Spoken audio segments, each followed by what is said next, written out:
ہم نے غوث اعظم شیخ عبد القادر جیلانی کو صرف کرامتوں والا بزرگ سمجھا ہے اور ان کو یہی جانا ہے، حالانکہ غوث اعظم کی سیرت کے ایسے ایسے پہلو ہیں کہ جس کو سن کر ہم بہت کچھ اپنی ذات میں بھی امپلیمنٹ کر سکتے ہیں۔ سارے 11ویں منانے والے ہیں، لنگر کھانے والے ہیں، کھلانے والے ہیں، بھائی کیا جانتے ہو غوث پاک کے بارے میں؟ غوث پاک نے فلاں بیمار کو ٹھیک کر دیا تھا، دعا کی تھی تو کشتی ترا دی تھی، یہ سارے واقعات۔ اور کیا جانتے ہو غوث پاک کے بارے میں؟ ہم نے تو بچپن سے غوث پاک کی کرامتیں ہی سنی ہیں۔ میں غوث اعظم کی سیرت، آپ کی لائف کیسی تھی، اس سے میں اور آپ کیا سیکھ سکتے ہیں، وہ میں چند باتیں کر دیتا ہوں۔ غوث اعظم رضی اللہ تعالیٰ اپنے زمانے کے سب سے بڑے عالم تھے، اپنے زمانے کے سب سے بڑے مفتی تھے۔ شاید ہم میں سے بہت سو کو نہیں پتا، آپ مدرسے میں جاتے بھی تھے اور بعد میں مدرسہ پڑھاتے بھی تھے۔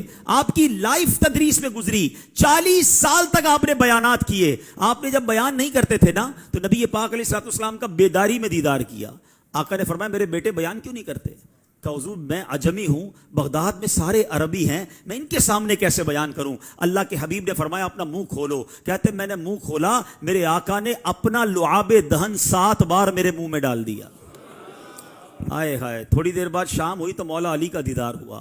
کہا منہ کھولو، میں نے منہ کھولا، 6 بار مولا علی نے میرے منہ میں لعاب دہن ڈالا۔ غوث پاک کہتے ہیں وہ دن ہے، اس کے بعد بیان شروع کیا۔ شروع میں تو 2-4 لوگ بیٹھتے تھے، آہستہ آہستہ لوگ بڑھتے گئے، یہاں تک کہ 70,000 لوگوں کا مجمع ہو جاتا تھا۔ 400 علماء صرف غوث پاک کے فرامین لکھتے تھے، ہزاروں لوگ مسلمان ہوئے، کئی لوگ تائب ہوئے۔ یہ غوث پاک کا انداز، 40 سال تک دین کی خدمت آپ نے کی۔ اے قادری کہلانے والو، اے غوث پاک سے محبت کرنے والو، آج پہلا درس یہ لے کے جاؤ کہ ہمیں بھی نیکی کی دعوت دینی ہے، ہمیں بھی درس و بیان کرنا ہے۔ اللہ ہمیں یہ موقع دے تو یہ اللہ والوں کا طریقہ ہے۔ جس پیر کا مرید ہوں غوث اعظم، وہ 40 سال تک بیان کرتے رہے۔ شروع تو کریں، اللہ پاک فیضان غوث اعظم آپ کی زبان پر جاری کر دے گا۔ غوث پاک کے بارے میں آتا ہے کہ 40 سال تک عشاء کے وضو سے فجر کی نماز ادا فرمائی۔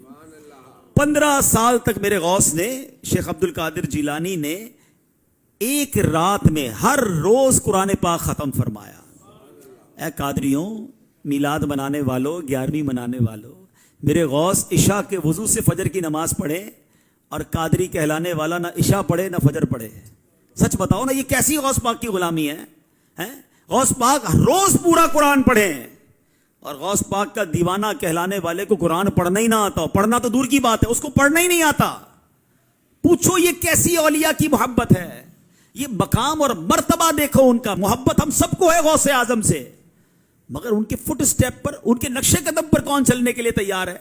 کیا صرف لنگر کھانا، 11ویں منانا، نعرے لگانا، یہی غوث پاک سے محبت ہے؟ نہیں میرے پیارے اسلامی بھائیوں، غوث اعظم شیخ عبد القادر جیلانی کی زندگی ہمیں بتاتی ہے، علم دین میں گزری ہے۔ ہم کتنا علم جانتے ہیں؟ تبلیغ دین میں گزری ہے، ہم نے دین کی کیا خدمت کی ہے؟ قرآن میں گزری ہے، درس میں گزری ہے، عبادات اور نفلوں میں گزری ہے۔ پلیز اپنی زندگی میں ان چیزوں کو لے کر آئیں۔